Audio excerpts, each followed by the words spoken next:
Elektrokardiogram atau disingkat dengan EKG adalah pemeriksaan untuk mengukur dan merekam aktivitas listrik pada jantung. Gambaran aktivitas jantung EKG memiliki komponen dasar yang meliputi gelombang P, gelombang T, gelombang QRS. Garis isoelektrik yang menghubungkan gelombang P dan gelombang QRS disebut segmen PR. Pada rekaman jantung yang normal, biasanya tiap gelombang P diikuti oleh kompleks QRS. Salah satu gangguan irama pada jantung adalah aritmia. Dalam keadaan normal, jantung akan berdenyut secara teratur dengan jumlah denyut sebanyak 60-100 kali tiap menitnya. Pada kondisi aritmia, jantung berdenyut tidak teratur, kadang berdenyut lebih cepat atau berdenyut lebih lambat dari kondisi normal.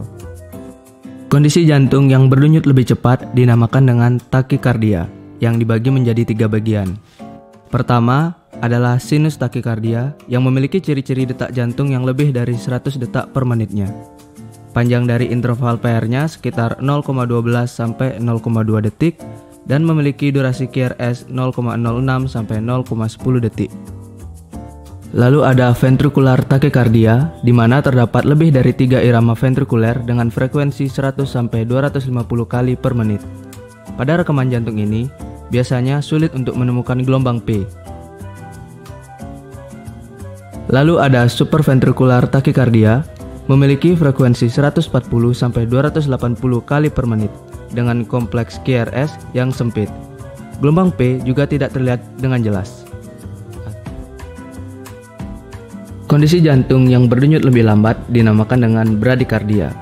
Bradikardia ini terjadi bila denyut jantung kurang dari 60 kali per menit. Pada hasil rekaman EKG, biasanya jarak antar gelombang cukup jauh. Sekarang, mari kita bahas secara umum mengenai prosedur penggunaan EKG.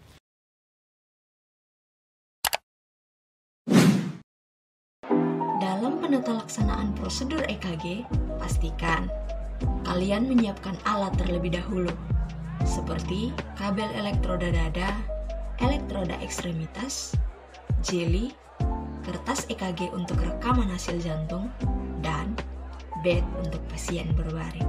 Setelah seluruh persiapan sudah siap, selanjutnya nyalakan mesin EKG. Minta pasien untuk berbaring di bed dan pastikan pasien dalam kondisi tidak menggunakan baju. Setelah pasien dalam posisi berbaring, aplikasikan jeli pada bagian yang akan dipasang elektroda.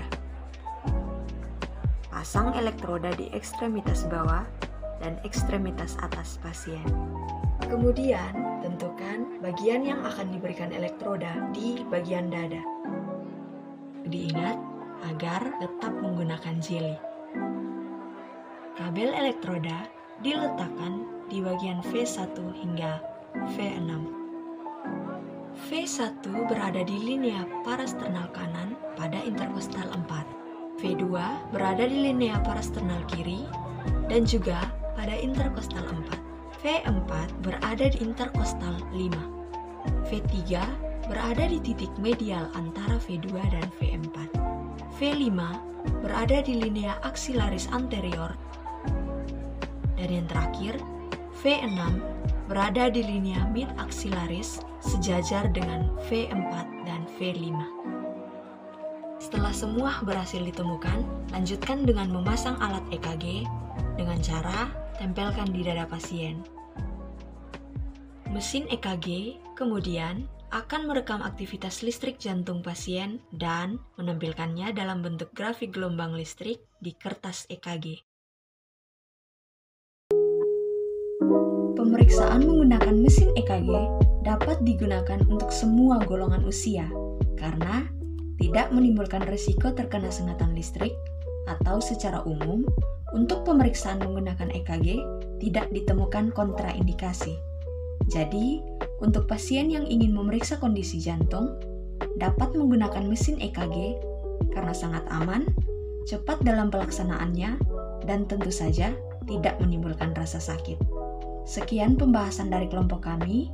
Akhir kata, kami ucapkan terima kasih.